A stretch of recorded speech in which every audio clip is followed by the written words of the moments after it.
Jordan Palmer is with us here on Radio Row in Atlanta. And, Jordan, it's good to first off meet you. You said you spent some time in Jersey.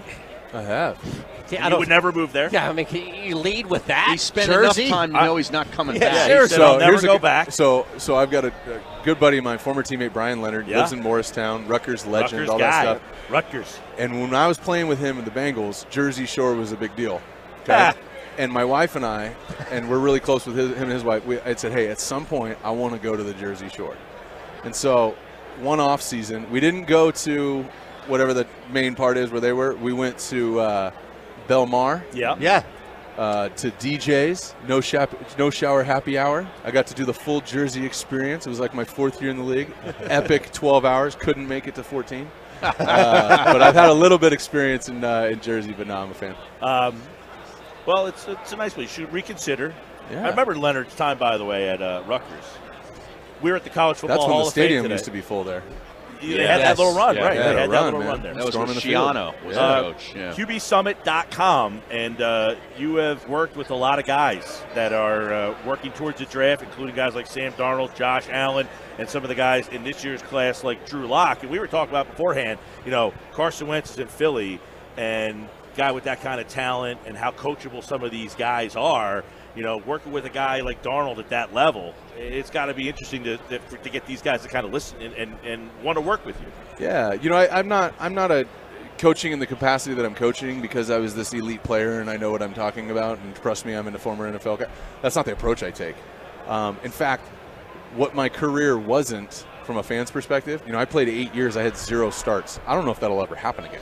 You play that long and never start a game, it's like weirdly impressive, right? That's pretty awesome. Yeah, it's you awesome. think about that. My head's healthy. And, Yeah. my legs are good. Right?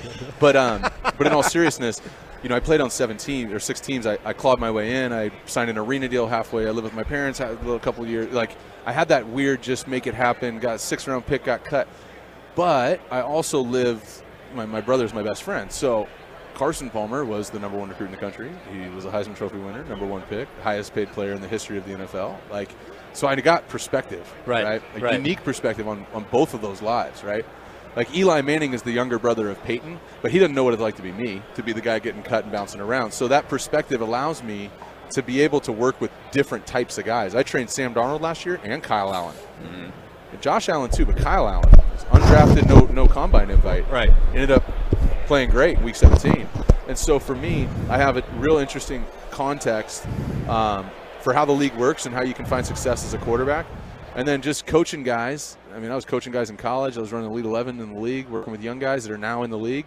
I've kind of been doing this long enough to experience a lot of different things and have opinions. And when a kid has a problem or a kid has an issue or a question, I probably experienced it or talked to somebody who's experienced it and I can help them. Yeah, so would you – I mean, obviously, Sam Darnold, very talented kid.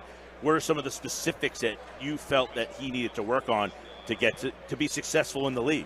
I mean, there were some very specific things that we addressed. I mean, a gaping one that's obvious for somebody who's a fan or definitely for the organization who drafted him is he had 9 fumbles at USC. Mm-hmm. You know how many he had this year? 0. That would have been my guess. He's a fumbler 12 months ago. Yeah. Is there anything you can do with Carson Wentz? Seems to fumble the football a lot. Really, I don't. Yeah, I don't have any. I don't have any context. I just remember Gruden on that Gruden's quarterback thing, trying to make Carson Wentz a two-handed monster. Remember that? Yes, thing? I do. Where he'd take those rubbery things and try to whack the ball out of his hands. How do you? That's cool on TV. Yeah. Right. But that doesn't do anything for you. No. So what I had Sam do is hold the ball in his left hand for 3 straight months. So he was not ever having the ball held in his arm, tucked like a runner would tuck it, holding it in his right hand, spinning it. He was only holding the ball in his left hand because I think that what I was telling folks at the draft last year, not in the media, but I was talking to teams and all that stuff. I said if you're going to knock him on fumbles, because he wasn't fumbling when he was running, he was fumbling when he was moving around, making stuff happen in the pocket, and he did it like crazy last year, but he did it like crazy at SC, and what I said is if you're going to evaluate him as a fumbler when he's moving around in the pocket, you got to mirror that against all the times he moved around the pocket with one hand. He didn't fumble it, and he did something amazing with it. And if you make 2 columns of all those plays, there's way more of him doing that. So the idea that he's a fumbler or that he fumbles a lot, no. All we did is by holding the ball in your left hand and doing some drills, what it did is psychologically it made his left hand, when it was near the ball, really comfortable gripping it. Because a lot of guys put two hands on the ball, but their left hand is just like nestled up against it. That's the same thing as one hand. So with Sam, every time both of his hands were near the ball, they just got used to, and psychologically he was just without thinking about it, subconsciously just gripping it with two hands. He still ran around and made plays.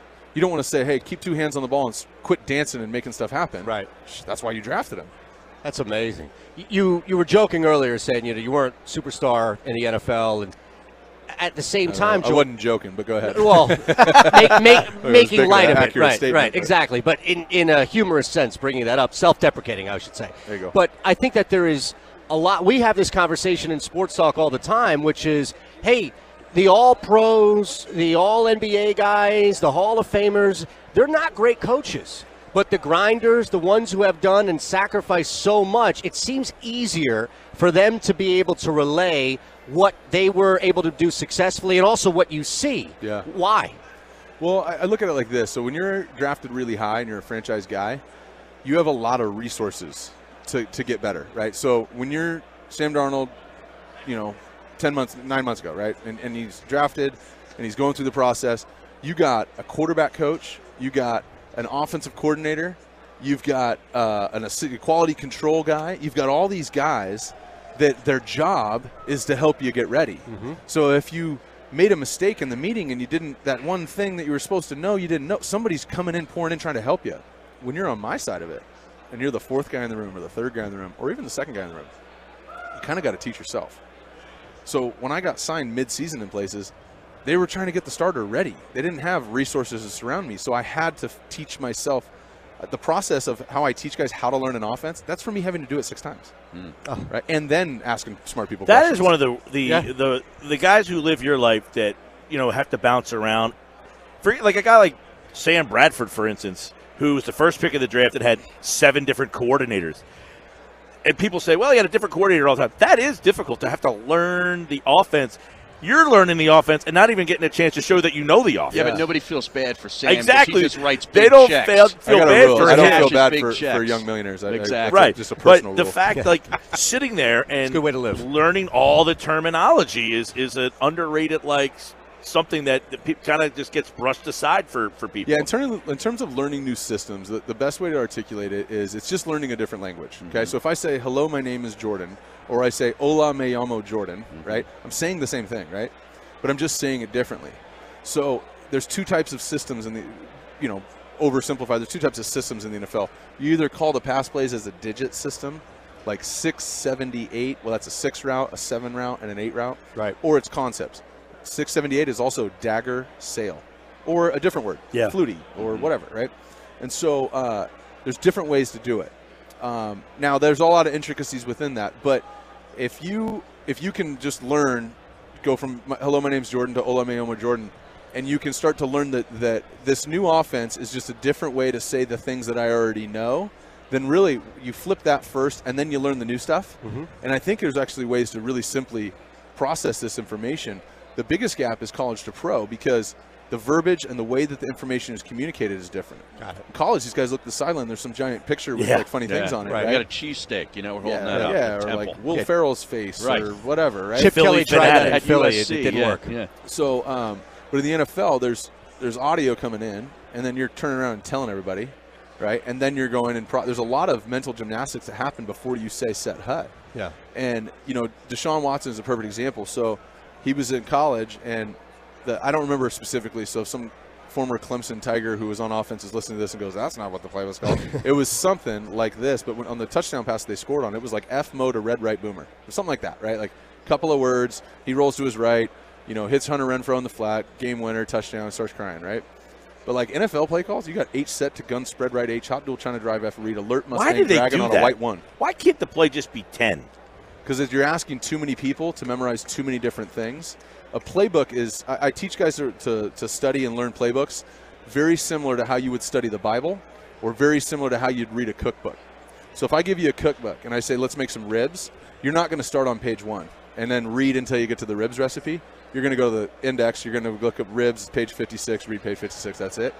And if you sit down in a Bible study, nobody says, let's everyone open our Bibles and turn to page 1.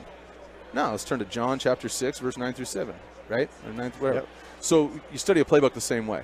You don't open page 1 and start reading and trying to memorize all the information.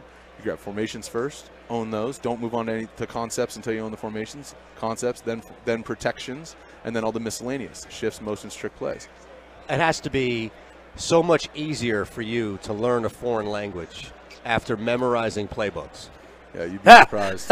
Right? Yeah. Hey, by the way. I would think so. Yeah, I mean you're creating a processing system, right? So my son I have a 3-year-old and a 4-month-old. My 3-year-old, statistics show that if he learns a second language before the age of 6, the likelihood that he learns another, that's just like there's stats around that. Rosetta Stone. Yeah. Get them there. So what I do is they need that for football coaches. I'm installing an offense with my guys right now. I'm installing Mark Trestman's offense from Chicago. I played in 6 systems, and I learned Arizona's just because I was just learning it when my brother was there because I was interested in learning offenses. And Mark Trestman's system is the best one I ever played in my opinion, because a playbook is a book of 2 things: rules and then exceptions to rules. And the more exceptions to the rules there are, the harder it is for everybody to learn, right? The fewer exceptions, then I'm just learning rules. And so what I do is English. So I install the Mark Trestman's system, which is a concept, so words, right? And then I reinstall it as a digit system at the end of the draft training process, so that my guys, by the time they get to the one-on-one team interviews, they have a dual processing system. They can see dagger sail. They can also see 678 hook flat. They're bilingual. It's QBSummit.com, and this my year Instagram's the easiest. Jordan Palmer. Great way to follow along with what's going on. Drew Lock this year, Jarrett Stidham, Tyree Jackson, other guys. It's an interesting class this year. It doesn't have the high-profile buzz that last year's class did, but you never know, right? Yeah. I think there's a lot of correlations between the draft process, how that goes down, and American politics, in that social media and the media itself can actually influence something, and it should have nothing to do with it, but it can. Hype can in the same way with the draft. And so last year's draft class, the individuals that were in it, there was so much anticipation and excitement around them. Rosen had been in L.A. Sam Darnold had the Rose Bowl. Josh Allen had a year he was on the cover of Sports Illustrated. He was this like mythical creature that no one knew anything about. Lamar Jackson had a Heisman. Baker is one of the most fascinating guys, right? So there was so much anticipation around these guys that I think it made every team freak out and go higher and higher and higher and higher. Always. And I think everyone went where they probably should have. This year's class doesn't have the people that everyone's eagerly anticipating. No one's been waiting for Jarrett Stidham for 5 years. But I don't know that there's that big of a gap between last year's guys and this year's guys. I think there's some probably really good players. Right, yeah. Was every single backup that's ever played in the NFL standing up and cheering for Nick Foles last year? I think so, yeah. Okay. Anybody who's ever met him was, because he's one of the best humans in the league. Jordan Palmer, you're a good human. Thank you. But he doesn't like New Jersey. That's okay. I don't either. Yeah. I'm a Philly guy. Nah, he's a. By the way, the Knicks have traded Porzingis. You're too smart. Right? The Knicks have traded Porzingis. That is official. You heard it here first. And it's a big trade, so we'll get you more details. Jordan Palmer breaking news. Thanks, guys. Yeah, man. Yeah, watch out, Woj. Yeah. Is it just Jordan Palmer on Instagram? Yeah, that's it. Thank you, sir.